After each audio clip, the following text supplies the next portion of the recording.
Pai do Senhor, amém? Glória a Deus, louvado seja o nome do Senhor.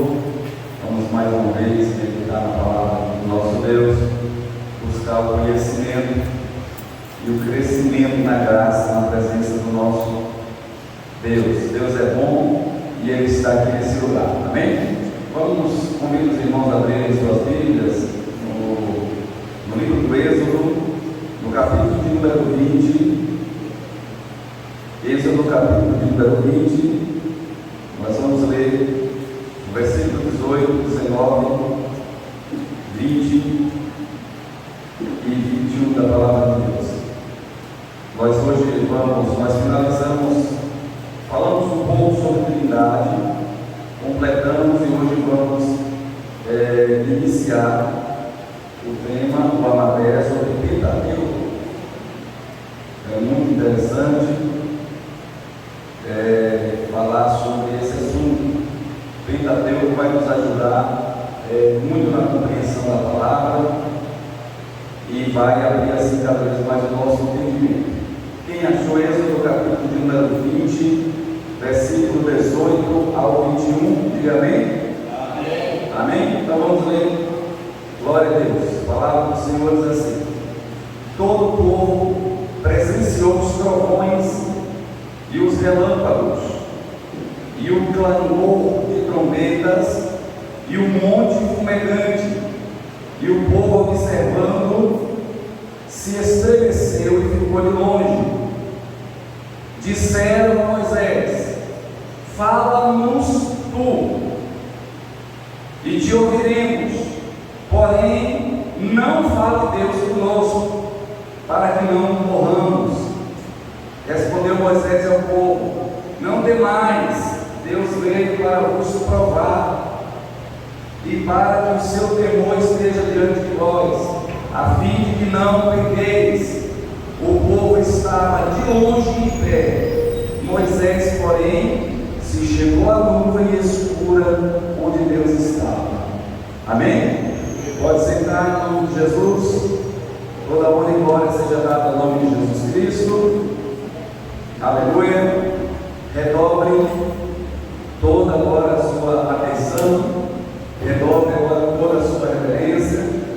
Nós estamos diante da ministração da palavra de Deus, e nesse momento a batalha se inicia para buscar a compreensão da palavra de Deus. Não devemos permitir que nada, absolutamente nada, venha tentar impedir que nós venhamos prestar e redobrar nossa atenção à palavra de Deus. Então hoje vamos iniciar falando sobre o Pentateuco. Essa palavra é uma palavra grega. Penta quer dizer 5, e teuco, livros. Então 5 livros. Pentateuco é o nome que se dá aos primeiros 5 livros da Bíblia, que foram escritos por Moisés. Esses 5 livros da Bíblia foram escritos por Moisés. Recebe o nome de Pentateuco, ou também recebe o nome de A Lei de Deus, ou em alguns casos de a Torá. A Torá é a reunião dos primeiros livros da Bíblia que Deus revelou a Moisés. Esse texto que nós lemos aqui de Êxodo, no capítulo 20, é o momento em que Deus fala com Moisés dizendo: olha, venha você e o povo para o Monte Sinai, e eu vou revelar a minha palavra para vocês. Eu vou colocar a minha palavra no coração de todos vocês. Eu vou implantar a minha palavra no coração de vocês. Vocês receberão a minha palavra e vocês serão aqueles que irão transmitir a palavra. Eu colocarei a minha palavra no vosso coração e vocês irão transmitir essa palavra. Então Moisés reúne os anciãos, Moisés reúne todo o povo e diz: bora subir o monte, porque lá Deus vai revelar a sua palavra, a Torá, os primeiros 5 livros da Bíblia. A sua palavra vai ser revelada no monte. Então o povo começa a subir o monte para ouvir Deus revelar a sua palavra. A Bíblia diz que quando Deus começa a falar, primeiro que Deus chega em uma nuvem muito escura. Quando Deus chega, parece aqueles dias de chuva, de tempestade, que do nada o céu escurece e parece que a noite chegou. Quando Deus vem, Ele vem em uma nuvem muito escura, que pousa sobre aquele monte, e daquela nuvem escura sai relâmpago, trovões, vozes e um barulho de trombeta que assustou o povo de Israel. E o povo naquele momento ali, eles começaram a gritar, eles temeram, correram para distante, eles saíram do monte, correram para distante e gritaram para Moisés, dizendo: fale você, Moisés, conosco, e não Deus, não fale Deus conosco, porque se Deus falar conosco, nós vamos morrer. Ele só está começando e o monte já está todo tremendo. Imagine quando Deus continuar falando e revelar toda a sua lei. Então Moisés diz ao povo: não tema, vocês precisam entender que o fato de Deus ter descido desta forma, de Deus ter vindo dentro dessa nuvem, desse monte está estremecendo, está fumegando, a causa de tudo isso é porque Deus quer que haja temor em vossos corações. Quem está me ouvindo, diga amém, irmãos. Deus está aqui revelando Sua palavra. E o que é que Deus quer que exista no coração do povo? Temor. Temor diante da palavra de Deus. Reverência diante da palavra de Deus. Porque a palavra de Deus, ela é a revelação da vontade de Deus. Então Moisés diz: não, deixe Deus falar. Deus, Ele veio assim para que haja temor nos nossos corações. Aí Israel disse: não fale Deus conosco, pare Deus de falar, que Deus fale com você e você fala conosco. O que foi que aconteceu ali? Deus, Ele teve que parar. Ele mandou o povo embora. Então mandou o povo embora. Moisés, você fica, eu falo com você. Eu queria colocar minha palavra no coração desse povo, mas o povo temeu, o povo não quis. O povo correu, o povo não quis a palavra, eles foram embora. Então Deus vem a Moisés e diz: então eu falo a lei para você. Aí Deus diz: então Moisés, prepara tudo novamente. Dessa vez você sobe sozinho. Dessa vez você vem só, e quando você chegar, eu revelarei a palavra para você. Eu quero que você prepare 2 pedras, lavre 2 pedras, porque eu vi e eu vou escrever. Presta atenção, irmãos. Eu já vi muita gente dizendo uma coisa: a Bíblia foi feita pelo homem. De fato, Deus usou o homem para fazer a Bíblia. Mas as primeiras letras da Bíblia não foram escritas pelo ser humano. As primeiras letras da Bíblia foram escritas pelo próprio Deus. Ele disse para Moisés: lava 2 pedras, e eu vou escrevê-las, a minha palavra darei para você. Moisés prepara as tábuas, e Deus vem e escreve. E nós sabemos que a história acontece que, devido ao pecado do povo de Israel, aquelas tábuas são quebradas. Por causa, quando Moisés ele desce, que ele vê o povo na idolatria, ele lança as pedras, as tábuas de pedra no chão, e elas quebram. E Deus vem a Moisés e diz: sobe novamente, prepara mais 2 pedras, porque as primeiras que você quebrou, e eu vou escrevê-las novamente. O dedo de Deus começou a escrever a palavra de Deus.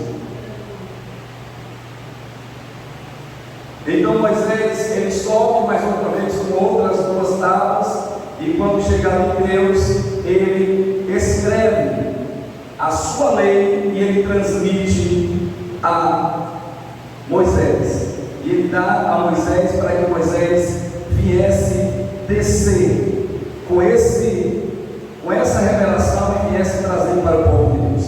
Eu gostaria que você abrisse sua Bíblia em Êxodo agora lá no capítulo de número 34, Êxodo capítulo de número 34, versículo 29. Olha o que Deus quer para o povo. Deus quer revelar a sua palavra. Só que Deus queria todo o povo lá. Deus queria colocar a palavra dele no coração do povo. O povo não aguentou ouvir a voz de Deus, se afastou da voz de Deus. Então Deus disse: Moisés, então você vem só, porque o que eu ia transmitir para o povo, eu irei transmitir agora para você, e você irá transformar isso em um livro. Você irá escrever, isso aqui são minhas palavras, você irá escrever e irá transmitir isso para o povo. Mas Deus queria transmitir isso para toda a nação de Israel, para todo o povo de Israel. E o povo não quis ouvir a voz de Deus. O povo não quis estar diante da voz de Deus. Então Deus disse: então venha só você, Moisés. Aí Moisés vai a primeira vez, leva as primeiras 2 pedras, Deus escreve nelas. Moisés, quando desce, quebra as 2. Deus diz: prepara mais 2 e sobe de novo. Moisés sobe novamente e Deus escreve novamente nas tábuas e diz: agora você vai descer e vai levar essa lei para lá. Aí quando Moisés desce, olha o que acontece, olha o que foi que o povo perdeu. Olha o que é que a gente perde quando a gente se afasta da palavra de Deus. Olha o que é que a gente perde quando a gente se afasta do conhecimento da palavra de Deus. Êxodo 34, versículo 29. Quando Moisés desceu do monte Sinai, tendo nas mãos as 2 tábuas do testemunho, sim, quando desceu do monte, não sabia Moisés que a pele do seu rosto resplandecia, depois de haver Deus falado com ele. Olhando Arão e todos os filhos de Israel para Moisés, eis que resplandecia a pele do seu rosto, e temeram chegar-se a ele. Então Moisés os chamou, Arão e todos os príncipes da congregação, e tomaram a ele, e Moisés lhes falou. Quando Moisés ele recebe a revelação da palavra de Deus que ele desce, nem ele percebe que a pele do seu rosto está brilhando. Depois que ele recebe a palavra de Deus, isso aqui não era para que todo o povo de Israel viesse estar com o rosto brilhando. Todos aqueles que subiram, que Deus disse: sobe com o povo, sobe com os anciãos, sobe com todo mundo. O povo começa a subir. Quando Deus desce numa nuvem que começa a falar, o povo teme, porque a voz de Deus vem no meio de trovões, de relâmpagos. O fogo começa a fulminar. O monte, o povo teme e diz assim: não queremos ouvir a voz de Deus, porque a voz de Deus ela nos dá medo. E o povo se afasta. E eles perdem de receber a palavra de Deus implantada na sua alma e no seu coração. Deus queria uma nação inteira com a palavra impregnada no coração. Essa nação se afastou, não quis ouvir, e Deus disse: então venha Moisés. Aí Moisés sobe, Deus fala com Moisés, revela a palavra, e Moisés desce com o rosto brilhando, com o rosto aceso. Agora vamos lá para o profeta Daniel. Eu gostaria que todos abrissem o profeta Daniel, capítulo 12, versículo de número 3. Olha só, Deus queria isso para toda a nação de Israel. A nação de Israel rejeitou, então Deus deu isso para Moisés. Mas Deus vai falar lá para Daniel que aquela promessa que ele fez a Moisés, ela é para todos. Ela é para todos. Todos os que amam a palavra de Deus, que ensinam a palavra de Deus, que praticam a palavra de Deus. Profeta Daniel, capítulo de número 12, versículo de número 3. Aí eu gostaria que um dos irmãos lesse para nós em alto com som, por favor, em nome de Jesus.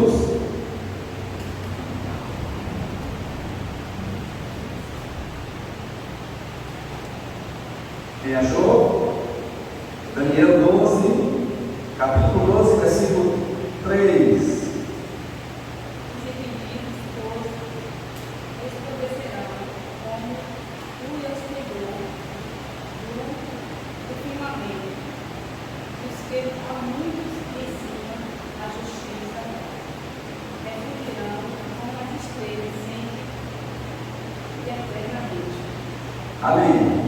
Os que são sábios resplandecerão como o fulgor do firmamento, e os que a muitos ensinam a justiça brilharão eternamente como estrelas.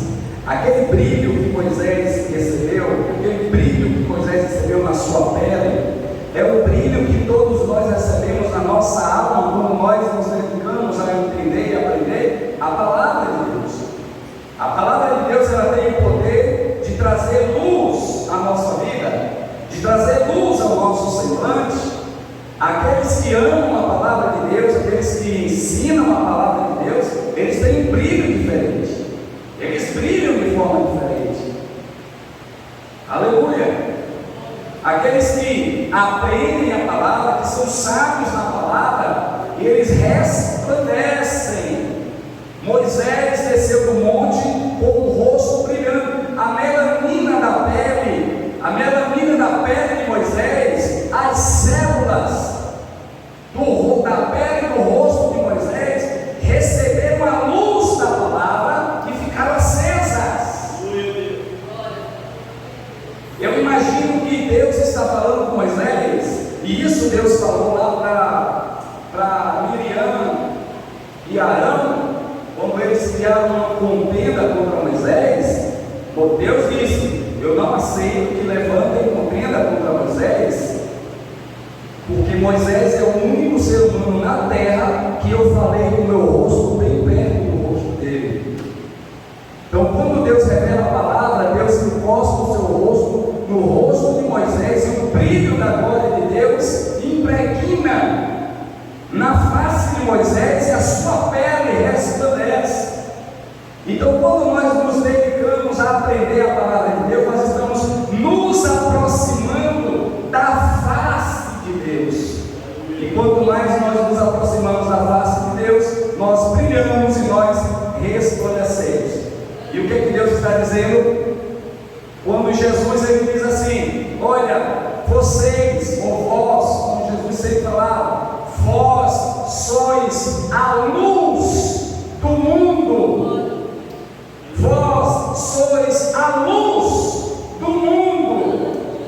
Quer dizer que nós temos, irmão, que a cada dia buscar o entendimento da palavra para brilhar luz, e o mundo olhar para nós e ver, porque o mundo jaz das trevas, o mundo habita em trevas.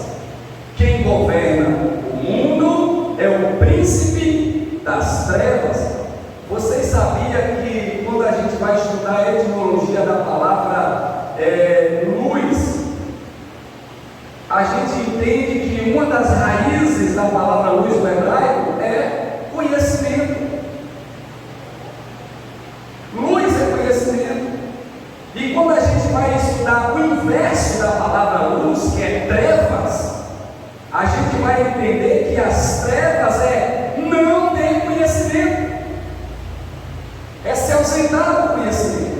Então, o príncipe das trevas, qual é o papel que o príncipe das trevas faz? É afastar você do conhecimento, é tentar afastar a mim do conhecimento, porque quanto mais conhecimento nós temos, mais nós brilhamos e resplandecemos da luz. Aí Jesus ele vai dizer: vocês são a luz do mundo. Aí ele diz: e ninguém pode pegar uma luz e colocar debaixo do alqueire ou debaixo da cama. Uma luz, ela tem que ficar no centro da casa para resplandecer toda a casa. Jesus está dizendo: não adianta nada você ter conhecimento da palavra e você esconder esse conhecimento para você mesmo. Você é uma luz que está brilhando só dentro de casa, só dentro das quatro paredes. Mas Deus quer uma luz que resplandeça lá fora, uma luz que brilhe lá fora. Aí Jesus vai dizer também: vocês são o sal da terra. E ele diz: o sal, para que serve o sal? O sal ele tem várias funções, e uma das funções ela é conservar e temperar e dar gosto. Jesus disse que o sal ele só tem valor enquanto ele tem gosto, porque se ele se tornar insípido,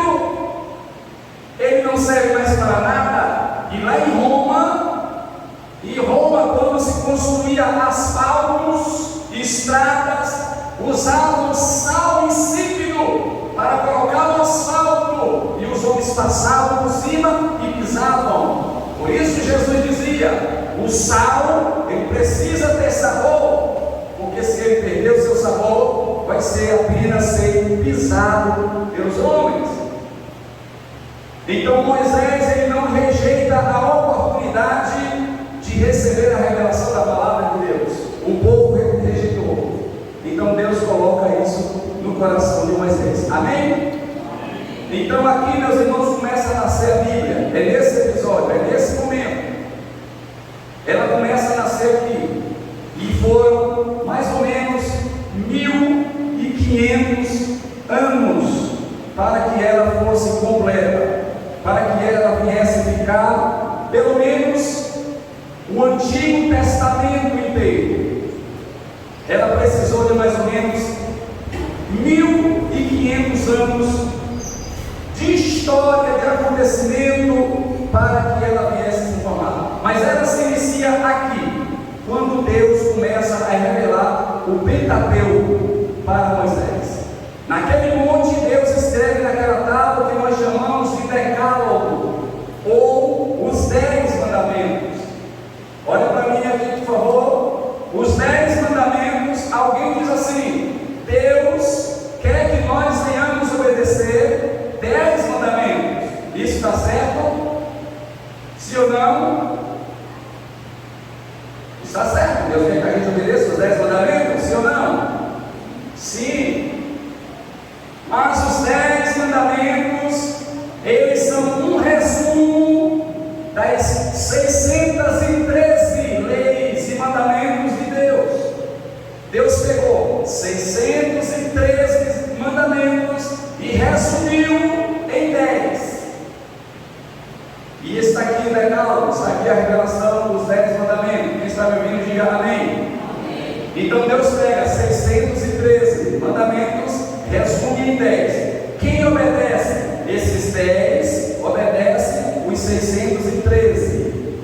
Quando Jesus chega, Jesus pega os 10 e resume em 2. Amarás a Deus sobre todas as coisas e o teu próximo como a ti mesmo. Então quem obedece os 2 mandamentos que Jesus falou, obedece os 10 que Deus deu a Moisés e os 613 que estão dentro da palavra de Deus. Então quando você olha para os 10 mandamentos, ali dentro dele existe 613 mandamentos que você tem que obedecer. Olha quanto a palavra de Deus vem resumindo para que chegasse o nosso entendimento do que Deus quer. E o final de tudo se resume em amar a Deus sobre todas as coisas. Amar a Deus sobre todas as coisas. Pastor, eu tenho que amar a Deus acima do amor que eu tenho à minha mãe? Sim. Eu tenho que amar a Deus acima do amor que eu tenho pela minha família, pela minha esposa, pelas minhas filhas? Sim. Eu tenho que amar a Deus acima de qualquer tipo de amor. Quando Jesus ele veio e disse: se você amar mais a sua mãe e o seu pai do que a mim, você não é digno de mim. Em algumas versões mais antigas está assim: aquele que não aborrecer o amor de mãe, aquele que não aborreceu o amor de mãe e pai. Só que a palavra aborrecer ali, ela não está dizendo que você tem que deixar de amar seu pai e sua mãe. A palavra no original quer dizer aquele que amar mais o seu pai e a sua mãe do que a mim, não é digno de mim. Então Deus está dizendo: amarás a Deus acima de todas as coisas. O nosso amor a Deus deve ser acima do amor mais, aquilo que nós consideramos como maior de amor nas nossas vidas. Nós temos que dedicar esse amor primeiramente a Deus. Um exemplo: você ama a sua vida? Quem ama a sua própria vida, faça assim com a mãozinha, eu vejo. Opa, você seria seria capaz de dar a sua vida pelo amor de Deus? Se alguém hoje chegasse aqui e dissesse: olha, vem cá, vamos fazer uma fila aqui de crentes de irmãos, aquele que não abandonar o amor, eu vou matar aqui, dar um tiro na cabeça e matar. Você seria capaz de receber uma bala na sua cabeça, mas não negaria o nome de Jesus? Ou você teria... Você negaria? Você seria capaz de perder sua própria vida? Porque Pedro, Tiago e todos os discípulos, eles morreram, eles foram assassinados, eles foram cruelmente torturados para negarem o amor que eles tinham a Deus. E eles não negaram, eles deram sua própria vida. Deram sua própria vida. Pedro foi crucificado. Filipe morreu, todos os discípulos foram mortos para provar. Estevão foi apedrejado em praça pública enquanto pregava. E olha aqui para mim, a Bíblia diz que quando Estevão estava pregando, o rosto dele brilhou como o rosto de um anjo. Aleluia. E as pessoas pegaram pedras e mataram aquele jovem que estava pregando, e ele simplesmente, diante da morte, diante das pedras, ele olhou para o céu e disse: eis que vejo os céus abertos e o Filho de Deus à direita do Pai, já pronto para receber. Aleluia. O que é que nós temos de mais precioso? A nossa vida, mas ela não pode ser mais preciosa do que o amor que eu tenho a Deus. Jesus, ele falou: se você amar a sua vida, você deve perdê-la por mim, porque quem perde a sua vida por mim ganha a sua vida, mas quem salva a sua vida acaba perdendo ela. Então o que é que nós amamos? Eu amo minha vida, mas amo mais a Deus do que a minha própria vida. Então aqui não começa a nascer a Bíblia Sagrada, aqui começa a revelação. Então o que é o Pentateuco? O Pentateuco são os primeiros 5 livros da Bíblia, que são Gênesis, Êxodo, Levítico, Números e Deuteronômio.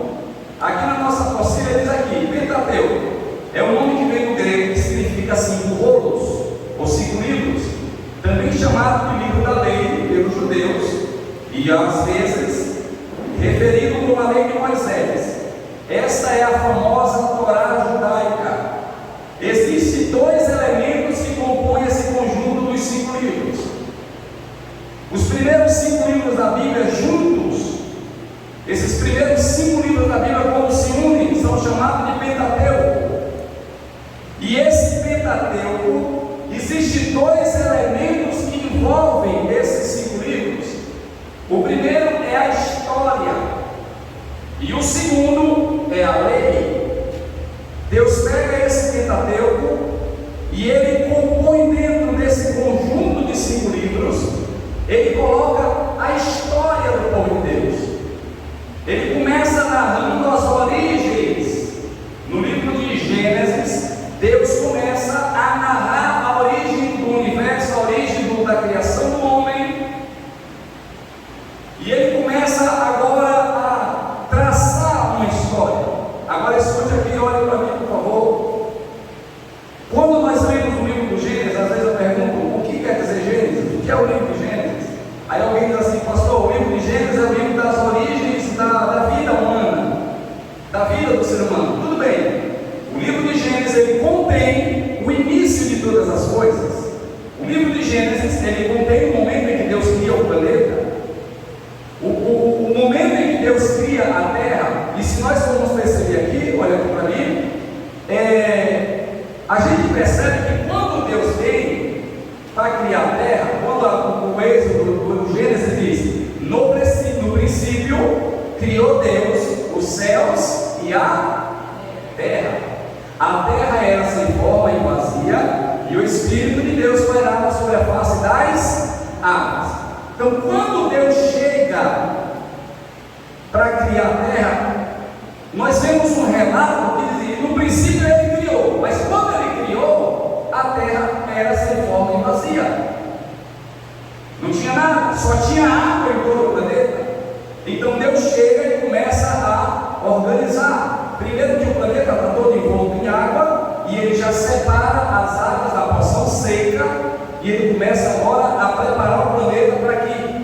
pessoas iam habitar. Parece que eu estou vendo Deus criando o universo inteiro, todas as galáxias. Tudo foi feito de uma vez só, quando Deus disse: haja luz. Tudo já foi feito. E dentre todos os planetas que Deus criou, todos eles, todos os planetas, Deus olha para a Terra e Deus olha até na Terra e diz: é aqui que eu vou colocar o nome. E quando Deus chega nessa terra, essa terra está sem forma e vazia. Porque quando Deus diz: haja luz, há uma grande explosão, um Big Bang. Quando Deus diz: haja luz, e acontece um grande Big Bang, e pedaços e tudo quanto é coisa começa a ser formado do nada. E então esse pedaço de rocha que ali se formou está todo sem forma e vazio, e Deus se aproxima dele e diz: aqui que vou preparar para que o homem possa habitar. Então Deus organiza esse planeta, Deus organiza tudo para colocar o ser humano sobre ele. E o mais interessante é que quando diz assim: no princípio criou Deus os céus e a terra era sem forma e vazia, e o Espírito de Deus parava sobre a face das. E quando foi que ele criou a água? Quando ele chega, a água já está lá, a terra já está toda cheia de água. Quando foi que ele criou tudo isso?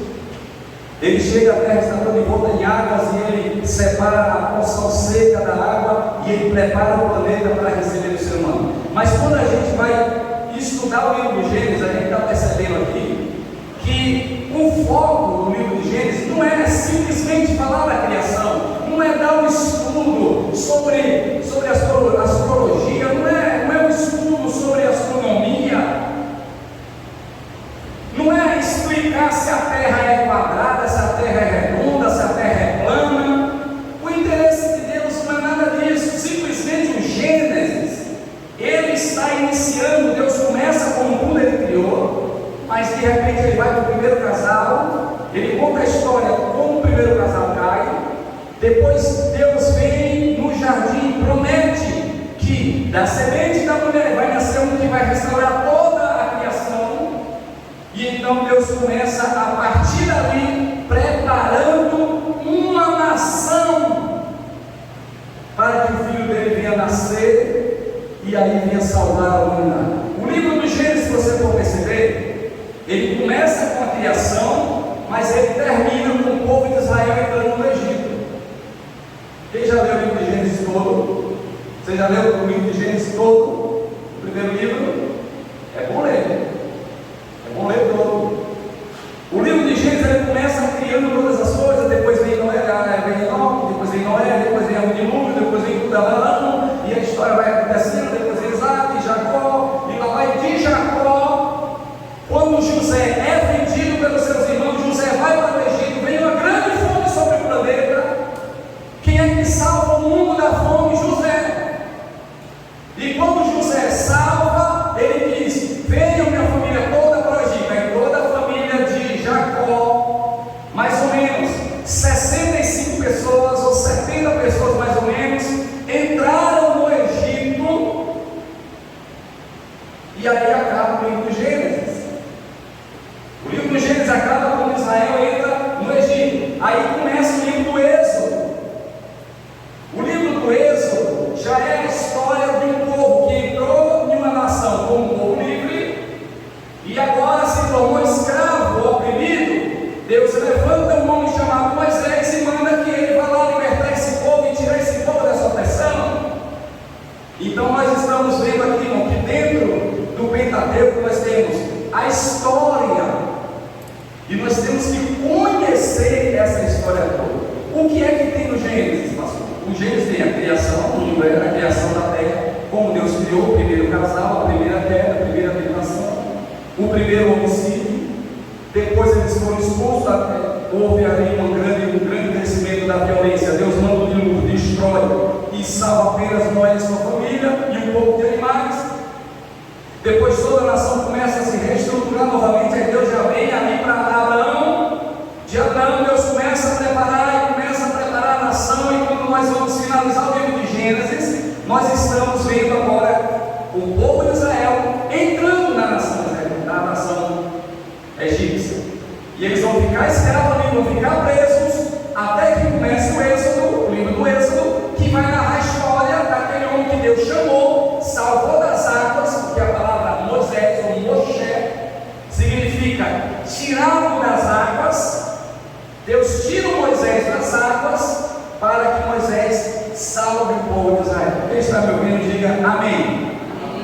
Então o que é que nós temos dentro do Pentateuco? Isso aqui é só o começo, só a introdução. Nós vamos destrinchar o Pentateuco todo. O que é que nós temos dentro do Pentateuco? Nós temos a história e nós temos a lei. Porque depois que Deus tira o povo de Israel do Egito, que coloca no deserto, e onde nós pregamos no culto lá, que foi uma bênção de Deus, onde Deus manifestou seu poder de uma forma gloriosa ali, nos surpreendendo, coisa linda, linda demais. Nós pregamos que quando Deus tira o povo de Israel do Egito, Deus não está preocupado em simplesmente dar uma direção para o povo. Deus não está preocupado, porque se fosse só uma jornada, Deus tiraria e o povo chegaria na nação, na terra prometida, mais ou menos em 3 meses. Só que quando eles saem, eles passam 40 anos perambulando pelo deserto, e esse tempo todo, Deus está purificando, tirando, porque é fácil, olha para mim aqui, é fácil tirar o povo do Egito. É fácil tirar o povo do Egito. O que não é fácil é tirar o Egito do povo. Para Deus tirar o povo do Egito, Ele tirou de uma noite. Uma noite. Ele tirou, abriu uma vermelha, o povo atravessou, Ele matou os cavaleiros do faraó. Tudo em um dia Deus tirou o povo do Egito. Fácil, fácil.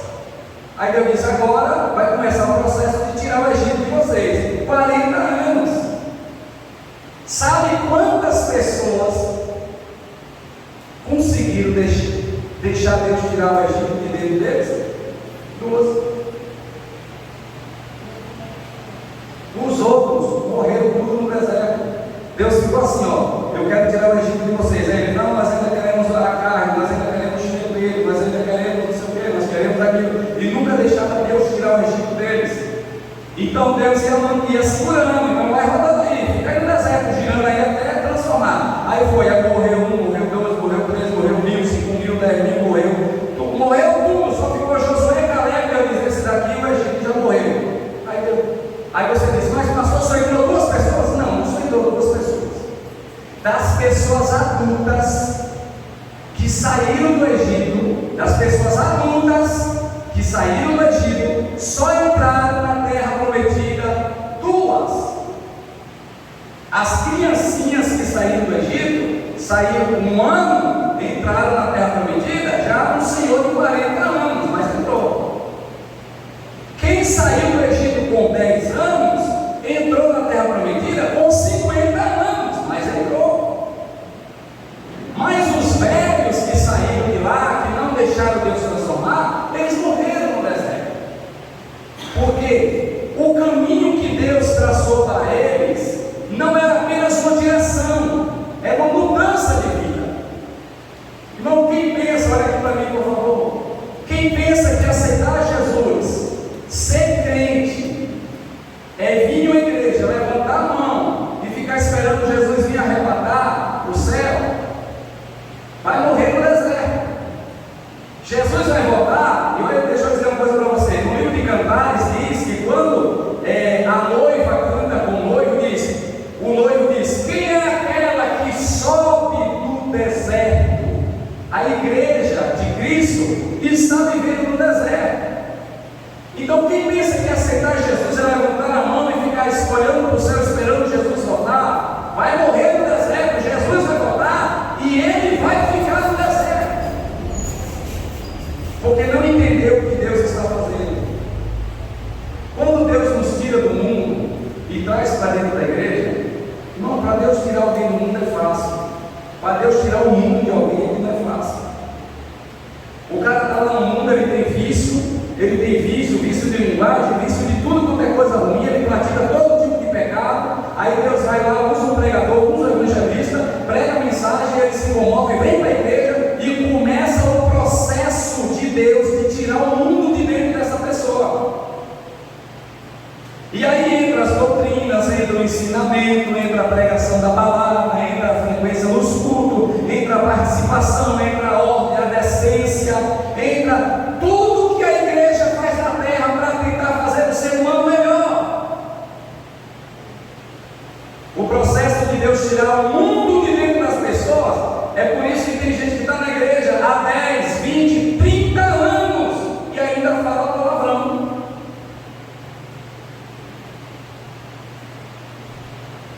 10, 20, 30 anos na igreja e na empresa ainda carrega um lotezinho para casa. Ainda só uma mentirinha aqui e acolá. Porque esse processo de mudança, ele ainda não permitiu. E olha aqui para mim, só tem uma maneira de tirar o Egito de dentro de uma pessoa, de tirar o mundo de dentro de uma pessoa. Está lá no livro de Salmo 119, verso 9. Isso não se aplica só aos jovens, isso se aplica a todos. Como purificará o jovem o seu caminho? Observando segundo a tua palavra. Davi disse: eu escondi a tua palavra no meu coração para não pecar contra ti. O que é, pastor, que purifica? O que é que tira o Egito de dentro de mim? A palavra de Deus. O que é que purifica a minha vida e me torna santo? A palavra de Deus. O que é que me faz brilhar como Moisés brilhou quando desceu do monte? A palavra de Deus. Você já entendeu porque os cultos de doutrina são tão vazios? Você já entendeu porque é tão difícil encher uma igreja quando se está dando ensinamento? Você já entendeu porque o sono que você sente quando se está ouvindo um ensinamento é fora do normal? E quando a gente diz assim, e o amor de Deus, a graça do nosso Senhor e Salvador Jesus Cristo e a comunhão do Espírito Santo esteja com todos, e todos dizem amém, a gente vai para a porta da igreja e fica quase uma hora sem sono. Se brincar, a gente amanhece o dia e o sono vai embora. Tem gente que começa a brincar aí, eu tenho que chegar e mandar a dormir. Acordou, despertou. É claro que a gente precisa entender que você está aí sentado, um corpo totalmente parado, ouvindo um sujeito aqui em cima só, não é coisa fácil, não é nenhuma televisão, nenhum Brad Pitt diante da tela, né? Não é nenhum filme de ação, tiroteio, queda, gente gritando para chamar a atenção, né? Então, ou quem está aqui faz um negócio bem feito para prender a atenção, para segurar o entendimento das pessoas, ou aqui acolá, a gente vai dar uma cochilada aqui, mas dá uma glória a Deus, levanta, ele desperta e pergunta, ele fala, ele está onde? Ele já leu tudo, ele não está nem saindo da introdução. A palavra de Deus é o que purifica. Então, quem pensa que aceitar a Cristo não é aceitar e esperar Jesus voltar? Esse processo que nós estamos vivendo é um processo de transformação. O Raul Seixas, ele disse que ele preferia ser uma metamorfose ambulante do que ter uma opinião formada acerca de todas as coisas. Eu acho que a mãe dele era crente, queria pregar o evangelho para ele, e ele revidando isso, ele diz: eu prefiro ser essa metamorfose ambulante do que ter a opinião que a senhora tem formada sobre todas as coisas, sobre quem vai para o céu, quem vai para o inferno. Só que nós não estamos aqui para viver uma metamorfose. Ninguém que aceita a Cristo vai mudar de forma, porque metamorfose é mudança de forma.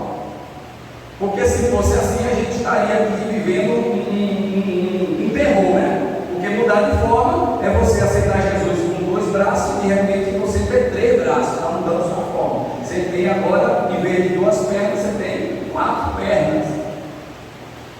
O Evangelho não é uma metamorfose, é uma metanoia. A metanoia é uma mudança de entendimento. É quando nós permitimos que o Espírito de Deus mude a nossa forma de pensar.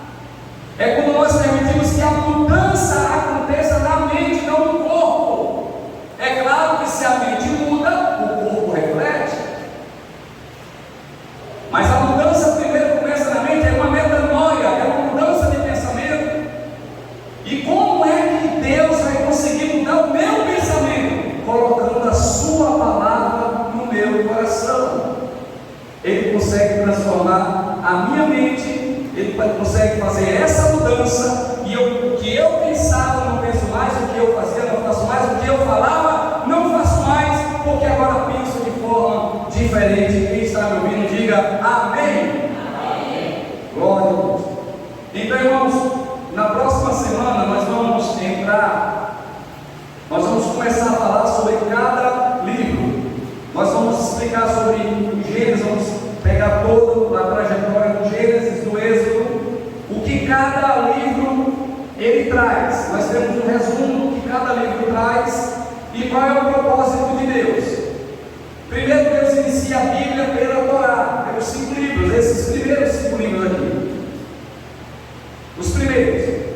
E você sabia que o livro de Gênesis, o nome dele não é Gênesis? Quem sabia disso? Quem sabe qual é o nome do livro de Gênesis mesmo? O verdadeiro nome. Porque o livro de Gênesis, ele não é. O nome não é Gênesis, isso aqui é o nome grego. Isso aqui foi um nome que foi grego, foi traduzido para o grego para nós. Mas no original, o Gênesis, o nome dele não é Gênesis. O Êxodo, o nome não é Êxodo. Quais são os nomes verdadeiros? Eu digo verdadeiros, os originais nomes dos primeiros 5 livros da Bíblia. Gênesis, ele ganhou esse nome Gênesis porque no grego significa origens, mas no hebraico é Bereshit. A palavra Bereshit significa no princípio ou em princípio, porque Deus criou a terra, tanto no começo de todas as coisas, como Deus, ele se utilizou dos seus princípios para criar a terra. A criação da terra obedece aos princípios de Deus. Então Deus criou a terra tanto no princípio como em princípio. Deus criou a terra, os céus e a terra. O livro do Êxodo, a palavra Êxodo quer dizer saída, mas no hebraico o nome do livro Êxodo é Shemot. Shemot, que significa o povo de Deus. O povo de Deus. O terceiro livro, que é o Levítico, significa para nós Levítico vem de leis, mas no hebraico é Vaikra. Olha que os nomes são totalmente diferentes. Então, pastor, por que os nomes dos livros da Bíblia em hebraico eles não têm o mesmo nome? Porque o nome do livro em hebraico ele é a primeira frase do livro. Por exemplo, o livro de Gênesis começa no princípio criou Deus os céus e a terra. Então o nome é no princípio, Bereshit. A primeira frase do livro de Êxodo é o nome do livro de Êxodo. A primeira frase do livro de Levítico é o nome do livro de Levítico. A primeira frase do nome do livro de Números é o nome do livro. A primeira frase do livro Deuteronômio é a palavra. A primeira frase é o nome do livro Deuteronômio. Amém? Então quem escreveu esses primeiros 5 livros foi Moisés.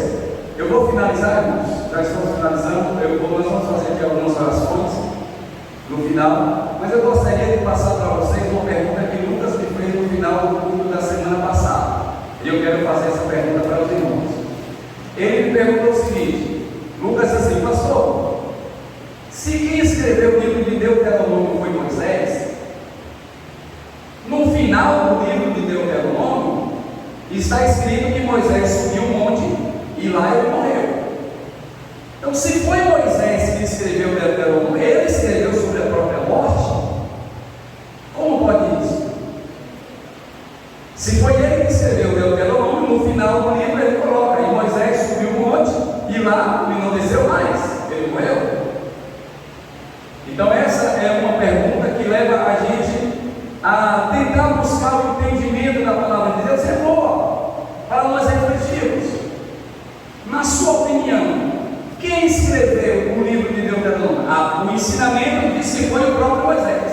E o final do livro, quem escreveu? Foi Josué, o seu substituto, aquele que veio depois dele. É a única lógica que existe, porque o próprio Moisés ele não vai escrever, embora alguns rabinos judaicos meio malucos acreditam que ele tinha escrevido sobre a própria morte.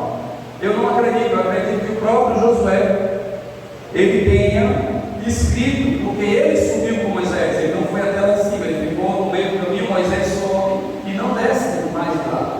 Eu tenho certeza que Josué sobe, procura, não encontra mais, ele retorna e ele finaliza o livro do Deuteronômio e ele inicia a escrita do seu livro, do livro que traz o seu nome, que é o livro de Josué. Então, os primeiros 5 livros da Bíblia foram escritos por Moisés, com exceção da sua morte, que não foi ele que escreveu, foi Josué que escreveu. Amém? Está vendo como é bom perguntar? Lucas me fez uma pergunta e isso já dá lembra a nossa fogueira aqui na hora de ensinarmos. Amém, irmãos? Fique de pé, semana que vem a gente fala sobre o tema de cada livro e o desenvolvimento de cada um desses livros. E aí nós vamos chegar no Levítico, e quando chegar no Levítico eu quero explicar para os irmãos a diferença entre lei cerimonial, lei sacrificial e lei moral. E vou explicar a você por que a gente não guarda o sábado, vou explicar a você por que a gente não deixa de comer certos tipos de carne que está escrito lá na lei, e se está na lei, por que não obedecemos?